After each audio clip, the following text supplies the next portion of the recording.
Well, good evening, everyone. Good evening. Good evening.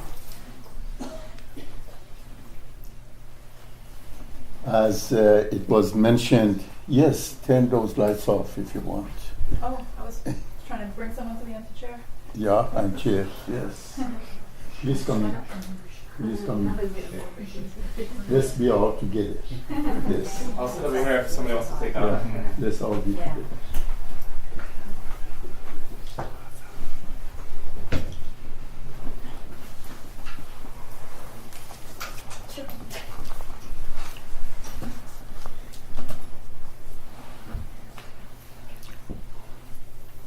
As some of you may know, or majority of you know, this year we are celebrating the 200-year anniversary of birth of Baha'u'llah. And of course for Baha'is, this is a very, very precious and significant and holy occasion.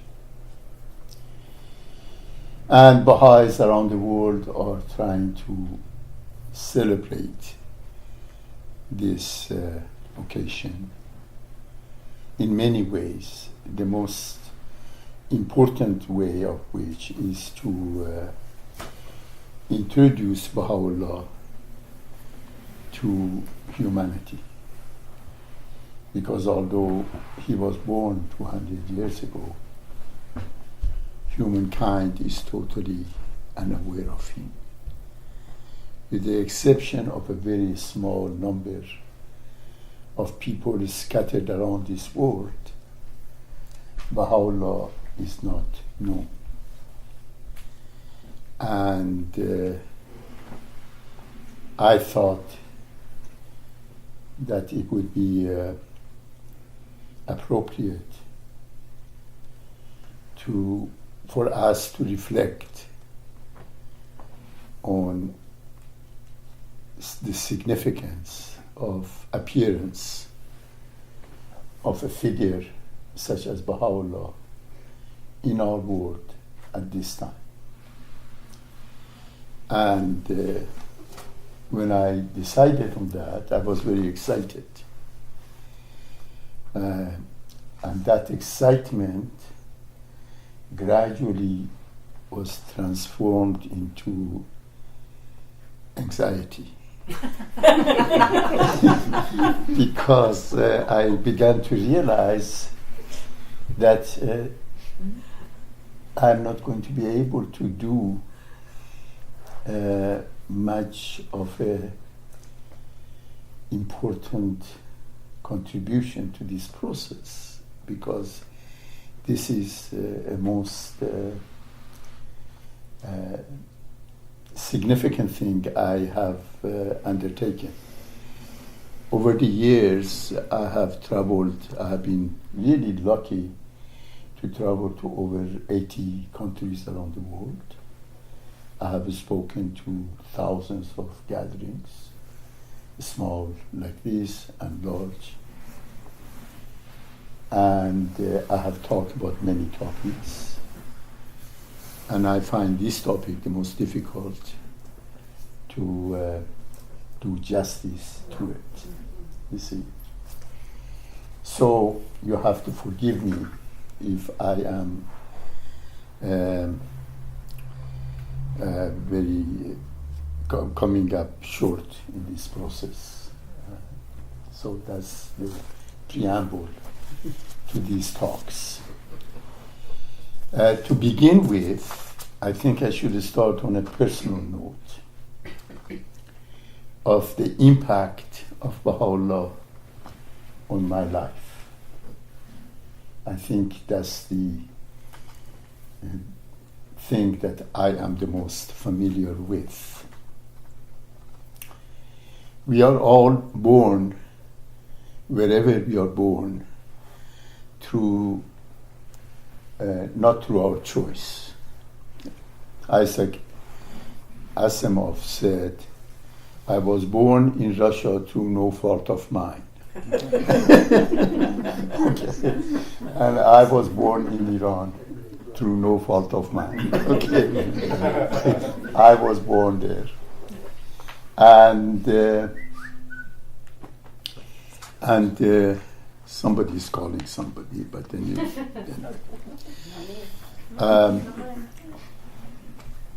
I was born in Iran, and I was born in a family in a small village close to the city of Yazd, which is in the middle of the desert of Iran. And that city, the name of it was Ardekan.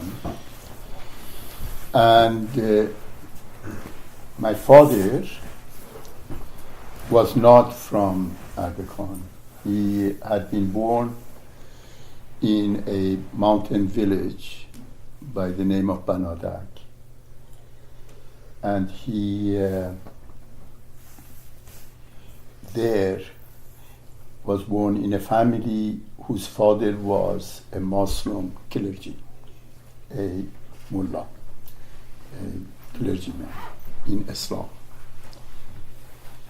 And he was very well known as a very good preacher.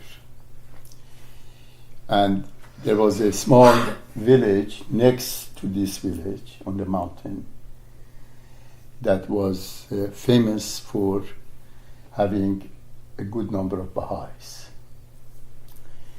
And the Baha'is in that village had listened to the sermons of this gentleman, my great-grandfather, and had decided that he was the person who would become Baha'i, that he had the necessary qualities that would make him receptive to message of a new manifestation of God. So they began to approach him. And of course, at that time, it was anybody who decided to become Baha'i, for all practical purposes, also had to accept that he may be killed. Okay, for all practical purposes. So, especially if you are a clergyman of Islam. So, they started approaching him and finally got his interest, and they arranged to have meetings. The meetings would start around 11 p.m. at night in total darkness. There was no electricity or anything like that. On this mountaintop, in his house. His house, which I have been there, had 3 stories. The top story was a room that was totally his room. Nobody was allowed to go into that room except him. Okay, this was his place of reflection and prayers and study and so forth. And they started having meeting at 11 o'clock at night, and they would end around 3 o'clock in the morning before anybody was up, and they would go. My father, who was the second of 7 children in the family, became curious of what his father was doing. So he went up to the 3rd floor and looked through the keyhole. And he saw that his father was sitting with 3 other gentlemen, and they would come and they open a book and they read it and they discuss it, and then they close the book and in the Islamic Persian style kiss it like that, and they put it, and then the father would put it in a special box that he had, and he would lock it, and they would leave. Okay? So this happened over and over and over. So my father decided, okay, he's going to find out what's this all about. So he went and entered the room without permission, broke the lock, opened the book, and started reading it. The book was called the Book of Certitude. The Book of Certitude is one of the most renowned, most important writings of baha'u'llah about the relationship of God with humanity. How God relates to humanity.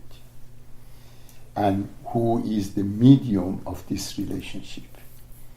That we cannot directly connect with God. Because God is way beyond our finite being. That being the infinite existence.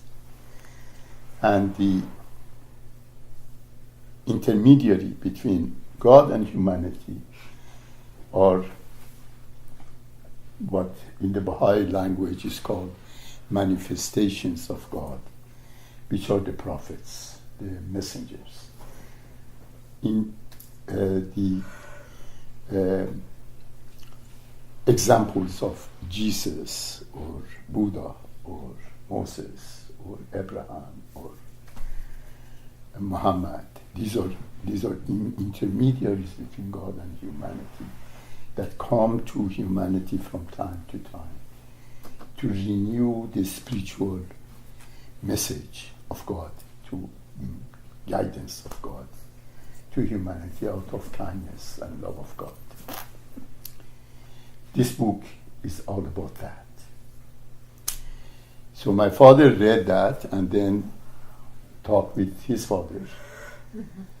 And his father said, yes, he has accepted Baha'u'llah as the messenger of God, but he's keeping it secret.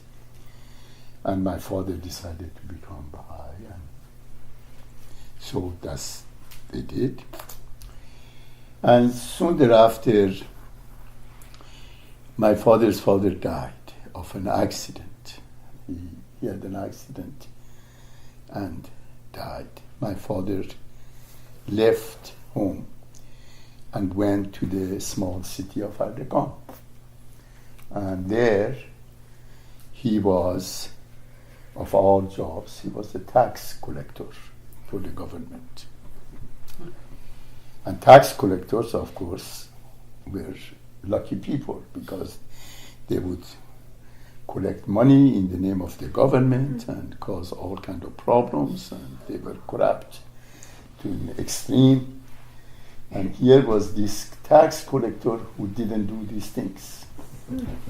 So he was very well known that we have a very unusual, crazy tax collector who is honest. Okay.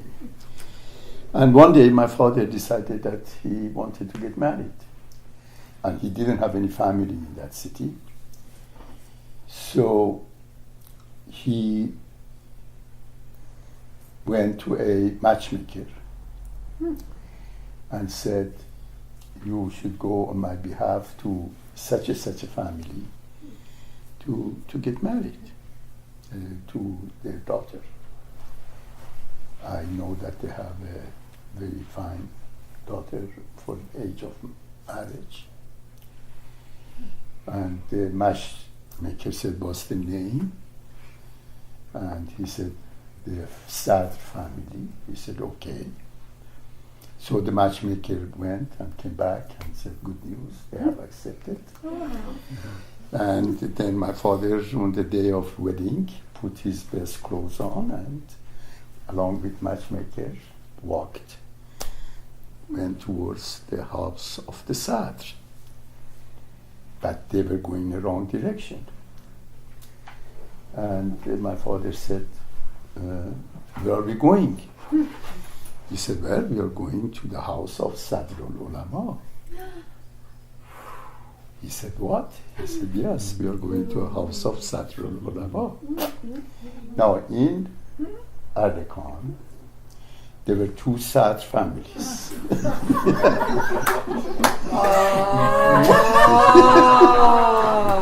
One was a Baha'i Satr family, very prominent Baha'is, and that's the one my father knew. The other one was the most prominent family in town, the richest, the most powerful, and some of the relatives, cousins of this man, had been the clergy who had ordered the killing of a number of Baha'is about 10 years earlier in that city. So they were totally the other side of the equation. And he said, yeah, they have accepted. And Oh my God, you have accepted. And my father said, well, it seems to be providence, the will of God. Let's go. Oh my God. So they proceeded. They went and they got married. Oh my God. They got married. That's a movie. And they got married and they had the Saad family, my mother coming from a very aristocratic family. And Did they know he's a Baha'i? Nobody knew. And somebody had told the Sadr that we have heard that he is a Baha'i, but he said, no, he is a Sayyid, which means that he comes from lineage of Prophet Muhammad. And he's honest. So what else you want? He's Sayyid and he's honest, of course. So anyway, my mother got married and so forth, and I was their first child and born. My mother practiced Islam and so forth, and they had a good relationship. And she observed that my father had this habit of approximately every 3 weeks would come home late, okay, and would go and he would have a box of for himself, put something in the box and lock it, and never would tell her what's he doing and what is. And because in Islamic society, for men having up to 4 wives was expected, my mother thought that he had another wife. And every 3 weeks he was going visiting his second wife. And she decided that she has to do something about it. So, what she does, she goes and breaks the lock. It runs through the family. It runs through the family, I tell you. She breaks the lock. She breaks the lock and opens it, and there is a book. And it's a book of certitude. And she opens the book, and inside the book there is a photo. And the photo reminds her immediately of a dream that she had when she was 11 years old. Wow. At the age of 11, she, along with her family, went for pilgrimage to Karbala, which is in Iraq, from Iran. And that's one of the most holiest spots for the Shia Islam. And when she was there, she had a dream. And the dream was a very simple dream. She was lying in her bed in her room. Her room had 2 doors. This figure entered the room, looked at her, smiled at her, and went out from the other door. That was it. But she had never had forgotten that dream. And it had had profound impact on her. And as soon as she opens the book, here is the figure that she had seen in her dream. And the figure was the picture of abdu'l-baha, the son of baha'u'llah. So she then turns to my father, said, "Who is this person?" And then she becomes a Baha'i. Okay. All is going well, but my mother, having married young and having been raised in an aristocratic family and being spoiled, she really couldn't do anything. She couldn't cook, she couldn't take care of children, she couldn't do any of those things. Those were below her. So she had a nanny for me, and I was very attached to this nanny. And the nanny was a devout Muslim, and I was a devout Muslim. So when I was around 11, 12, 13 years old, we moved from that village to city of Yazd, and my parents became openly involved with the Baha'i community in Yazd, and here I was, very devoted to Islam. And so much so, Muslims believed that Baha'is were unclean. So I wouldn't eat with them, with my parents. I would avoid them as much as I could, because after all, So, but I had one habit that I couldn't control, and the habit was to read. And in the city, there was no public library, and I didn't have any money to buy books. And the only books in the family were Baha'i books. You didn't have to break them. No, I didn't need to break. But I was reading those books, hiding from my parents. I didn't want them to see that I become interested, you see. But those books did their trick. And I couldn't, and gradually, when I was 14 and a half, I decided that that's it. I definitely, this is the direction that I wanted to go. And that decision completely and totally has shaped my life ever since. And I know with all confidence of my heart that any good deed that I have done has been because of that, and any bad deed that I have done because I have violated what baha'u'llah has said. And unfortunately, the bad always is greater than good, but that's the way life is. Okay. After all, we make mistakes, and nobody is perfect, and that's the way of life. We make. So this has been, since then, has shaped the way that I have thought about life, about purpose of life, about the fact that we are here for a very specific reason, that this reason is not limited to our life here, that indeed we are on a journey of eternity.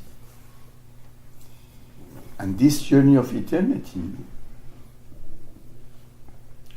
is something that if we don't reflect on it, we would miss a lot about who we are and why we are.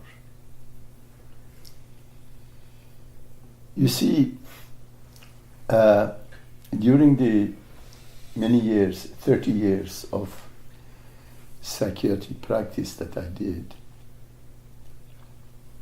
about 15 years of it, I worked with dying people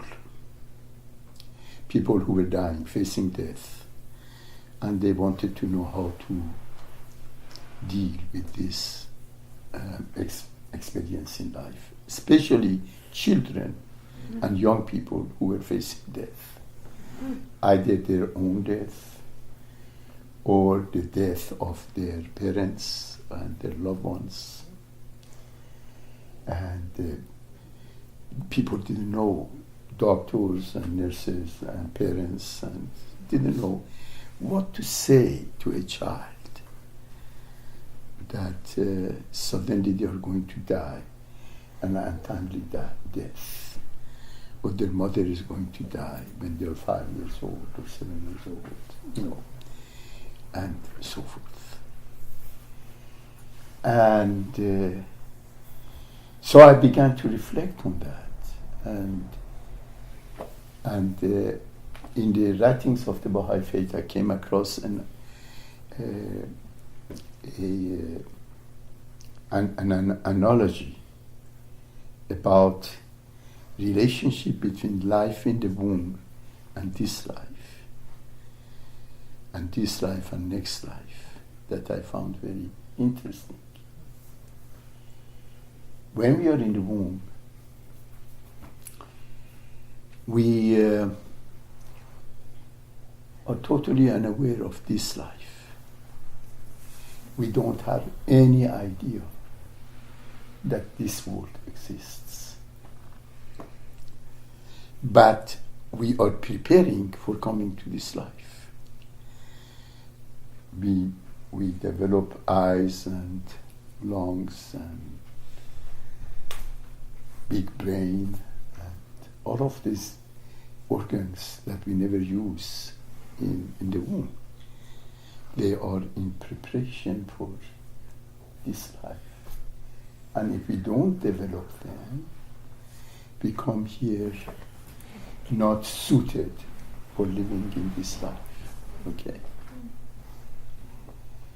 So, if we imagine that there are little creatures in the womb, we call them IWs. They're sitting there, that mysterious case of IWs. Little creatures in the womb. And they live there and they have a happy life, and then there is an entity start growing in the womb. They call it baby, and they look after the baby, and the baby grows. And one day, one of the older IWs says, "I'm very sad," and say, "Why?" They say, "Well, little baby is going to die." And they say, "What do you mean the baby is going to die?" And I say, "Well, we have seen this happens. These entities, these babies, come to this womb, they grow, and they become very nice and beautiful, and one day they're gone. They're gone. So when they were talking, there was a womb quake, and sure enough, the baby was gone. And as far as the IWs are concerned in the womb, the baby was dead. But as soon as the baby died from the womb, as soon as we died from the wombs of our mothers, we were born into this life. And therefore, in the womb, we did two things, two major tasks. On the one hand, we lived in the womb. as comfortably as was possible. On the other hand, we systematically got ready for this life, developed the necessary organs and capacities so that when we are born in this life, we would be able to live here. This world is the womb to the next world. We are also IWs. We are inhabitants of the world. Okay? We are IWs. And in this life, we have two fundamental tasks. One, to live this life as beautifully, as fully, as marvelously, as nicely as possible. And at the same time, prepare ourselves for our journey of eternity. And when we leave this world, when we die, and enter in the next level of existence. The role of the manifestation of God, of baha'u'llah, for this age has been and is to bring those fundamental teachings and insights that allow us, on the one hand, to take advantage of all the good things of this life in the best way possible, and to create a civilization that is just and is harmonious and is equal and is beautiful and is rich and is creative, the kind of and peaceful, the kind of world that we have always imagined that we wanted to establish. On the one hand, to establish that kind of world, and on the other hand, develop the necessary spiritual qualities that would allow us to continue our existence after we leave this world.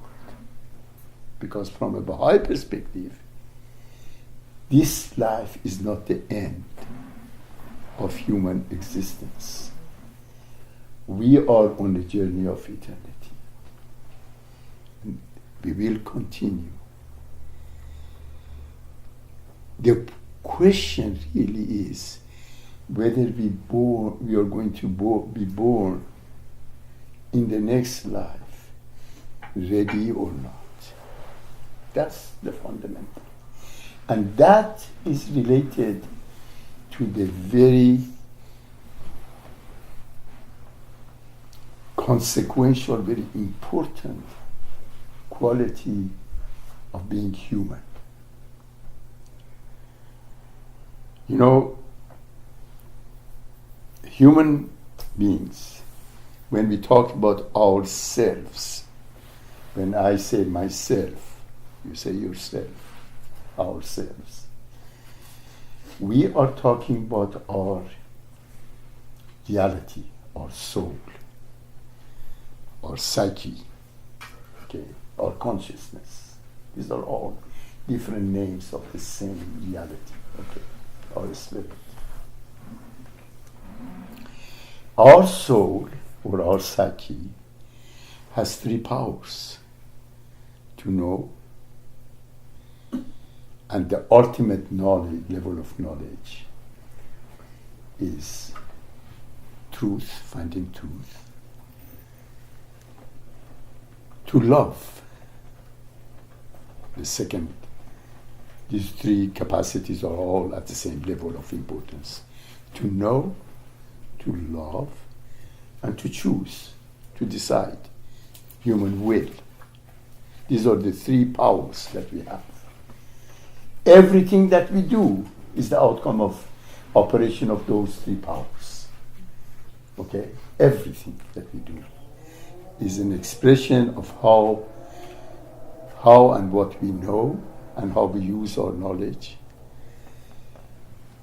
how we love and how we receive love, and what's the outcome of our love, and what we do in life, good or not. In the Persian literature, there is a character which is at once wise and not otherwise. Wise and otherwise. Okay. And he is called Mullah Nasruddin. Okay. Mullah Nasruddin, a learned person, one day, he was sitting and he was reflecting about life and existence. And suddenly he heard the voice of God. And God said, Mullah. He said, yes. He said, what are you doing? He said, nothing, just thinking. He said, come, I want to consult with you. Is it all right? So Mullah went and sat in front of God and said, yes, your godness.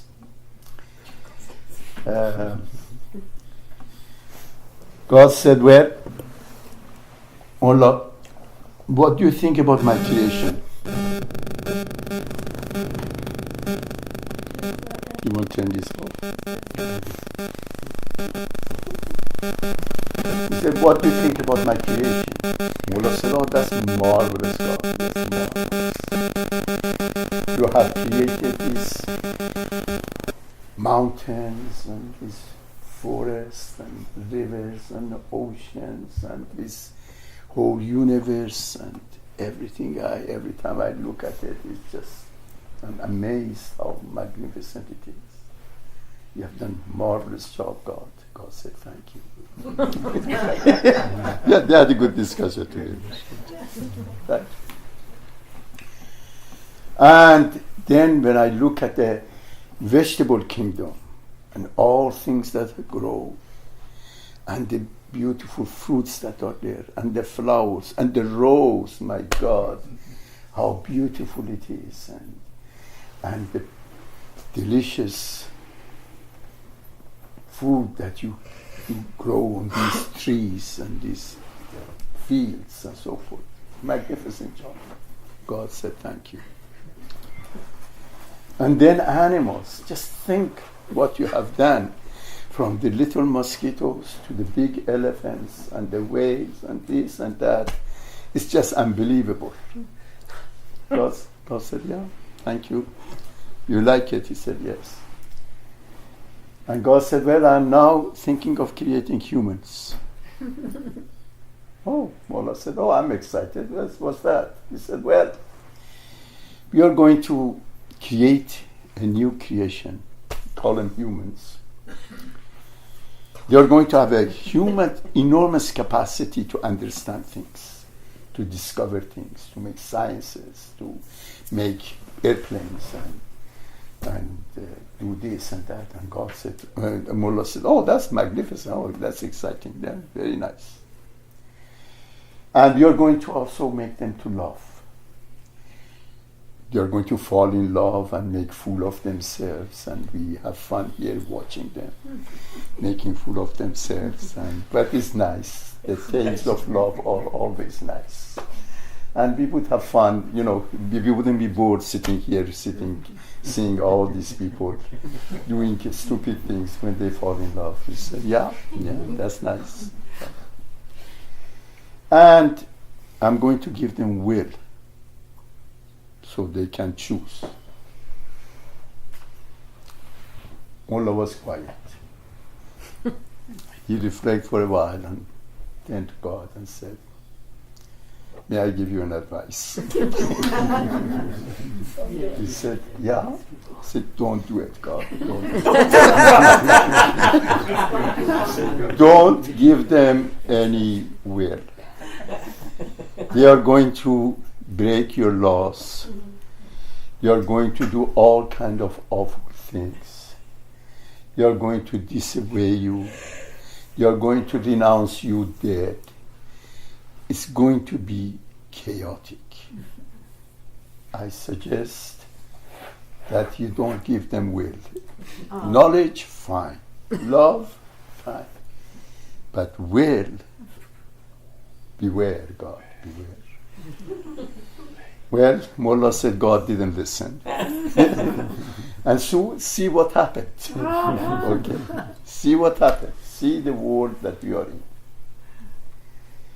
Baha'u'llah says that never in the human history until now, human will has been as at its most risky time than now. Because we are now in our age of collective adolescence. And adolescence is age of disobedience, Rebellion. of rebellion, of breaking laws, of taking things to the extreme, of wastefulness, of extremes of wealth and poverty, or accumulation of power beyond anything that you can imagine. This is the situation that we see in our world today. And what Baha'u'llah has done has brought a set of teachings. And I will discuss that later in the later sessions together on what needs to be done at this moment in history to change the very unfortunate conditions of humankind for a better. Because the world never has been as knowledgeable as it is now. The world never has been as connected as it is now. The world never has been as rich as it is now. And the world hasn't been as destructive as it is now. And it is that condition that the manifestation of God has come to change and to transform. And as we know from sociological studies, transformation takes place both at the individual level and then when a significant number of people change individually would be a collective transformation. And that significant number usually is about 5-6%. In other words, if 5-6% of people in a given society begin to think and live in certain ways and live according to those thoughts and those sentiments, if they do that, they change the whole society. They become leaven for the society. That's what happens. And this is what we want to explore together during the next few sessions together, of how that, from a Baha'i perspective, that could be done. And how each of us then can be a participant in that process. All right, I think that's enough for tonight. Thank you. Great.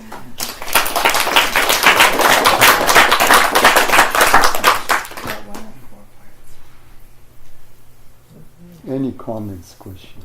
I was just thinking how when you were saying knowledge, love, and will, and we have lots of knowledge, and perhaps the love I can't figure out how to do it. Well, There's something about the love, the attachment to Baha'u'llah, then will help us with the will. you see, the situation with love is this. The love is of two kinds. Love of limited love, and unlimited love. Limited love is dangerous. Okay? Limited love is dangerous. When I started my peace work in Bosnia-Herzegovina, I was working with people who a few years earlier have been soldiers in the respective armies of that country. They were either Bosniaks or Croats or Serbs, but they have been soldiers. And they had committed many acts of atrocity, killings and rapes and you name it. And they would justify their deeds and say, we did it for love of our people. So much in the world, so much evil in the world is done in the name of limited love. Mm-hmm. Love has to be universal. Love has to be all-encompassing. Love has to have no end, and ever increasing and ever expanding. That's where Baha'u'llah calls for, says, if you love God, then you will love in unlimited way, because God is unlimited. So you have to begin to love not yourself. You see, majority of people love themselves and a small group of people who are around them. And that's it. Okay, a little bit larger or smaller. Yeah. But what the manifestation of God says, what Baha'u'llah says, he says, no. This love has to be universal. You have to be all-inclusive. It has to involve everybody. It has to involve all living beings. It has to involve the environment. It has to involve truth. It has to involve justice. You have to love justice. You have to love truth. You have to love that which is good. You have to love without any conditions. And this, not the sexualized romantic love that we have created, that's not love. That's a different issue. Okay? Love is a very different phenomenon. So what Baha'u'llah does, when you study the writings of Baha'u'llah and the life of Baha'u'llah, you begin to become familiar with a different type of loving and receiving love and giving love. Hopefully one of these times we will talk about it. See, that's what will happen. Okay. So when you love that way, and when you are a lover of truth with regard to your knowledge, then your knowledge and love would give birth to those powers that would allow your will to be the source of good. See? And so it is a very different approach than the Macht of German, Hitler, and that's a different power. that we are talking about power of will than we are talking about here. I want to know if your wife's family ever had any reaction to your becoming Baha'i or their daughter being Baha'i. My wife, Your my mother's father's. family. Your mother's family. Well, I tell you, Because they were the ones that were behind. their Baha'i killed. their families. Yes, yeah. yes. They themselves were not. Oh, I see. They themselves were not. Okay. And actually, they, of all other members of the family, the only one that they trusted for their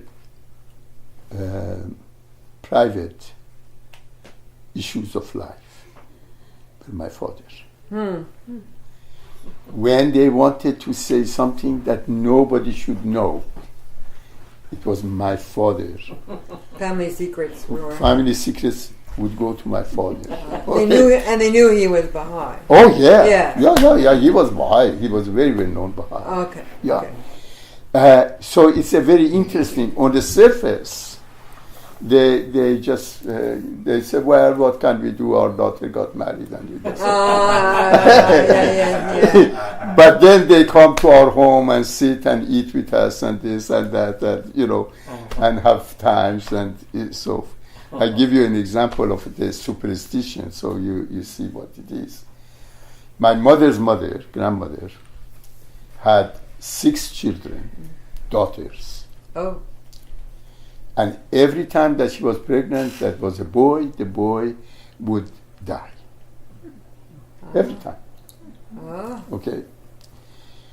It happened that when my mother was pregnant with me, in 6 months pregnancy, her mother got pregnant again. Okay? Oh, they're active there in that part. Yeah. Okay. They're active, okay? And hot Persian blood. So, she decided that if the child born was a boy, she would put my clothes, which I would have been born 3 months earlier, okay, 6 months earlier, something like that. Ask my mother to keep my clothes, Right. so that when the baby was born, they would put those clothes on him so that he would be safe. Isn't that Wow. Okay, this is a superstition. right? Superstition, thinking that if this child survives, Yes. is a blessed child, and therefore that blessing would Will be pass into the pass clothing. into the other one. Okay, From the clothing. that's right, from the clothing.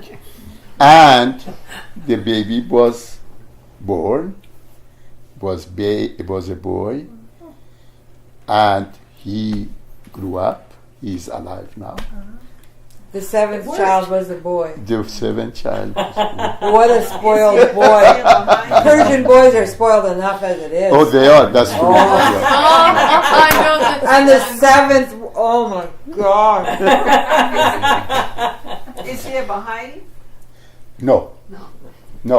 The only person that is Baha'i from my mother's family Is your mother? was my mother.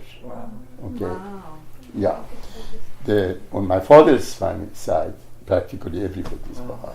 Do you have any relation or Oh yeah. We did. Yeah. But of course, my whole family, because we became refugees and left Iran and came, after the revolution, so the connections are gone. But yes, it was there. Yeah. So you grew up an aristocrat then? No. We were actually poor.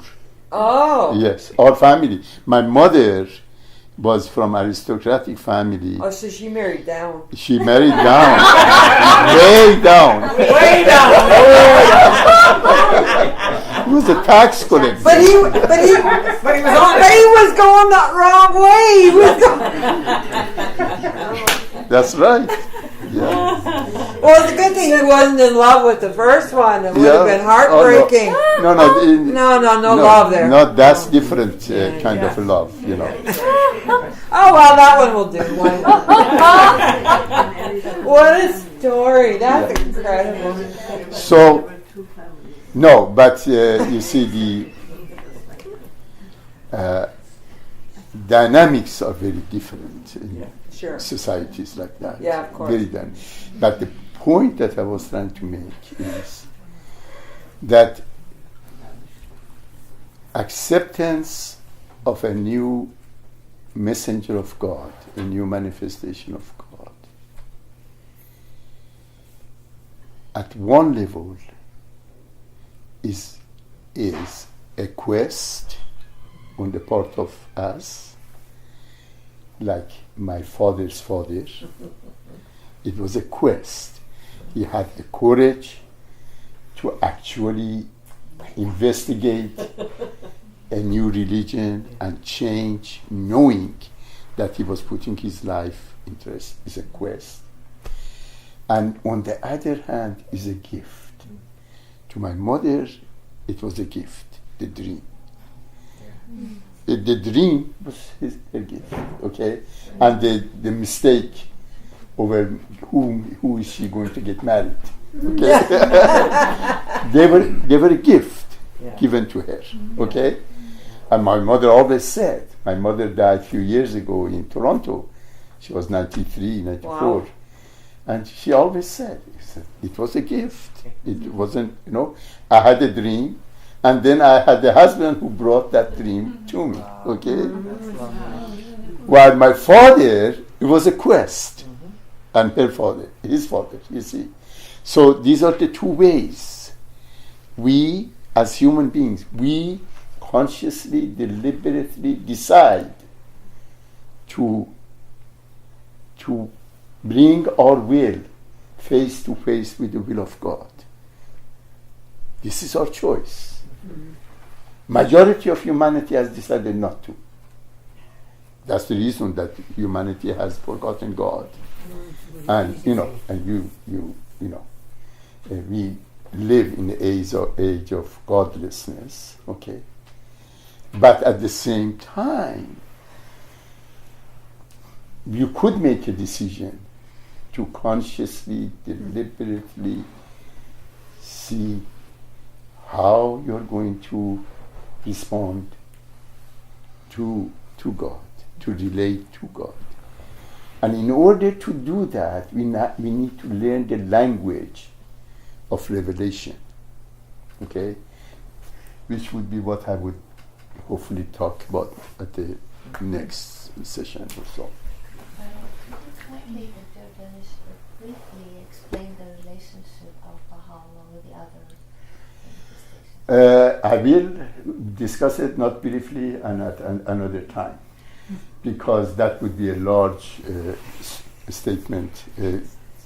Nushi asked that I talk about the relationship of baha'u'llah with other manifestations of God, other religions. And that's a very, it can be said very briefly, but I'd rather not to. I'd rather to deal with it in a more systematic way, as I have thought about possibly doing it. Okay, God willing. Okay. I should be Leave careful. us wanting more. Should do. These candles never burn out. Okay, dear friends, Batteries die up. let us have some music. Yes. Yes. Yes.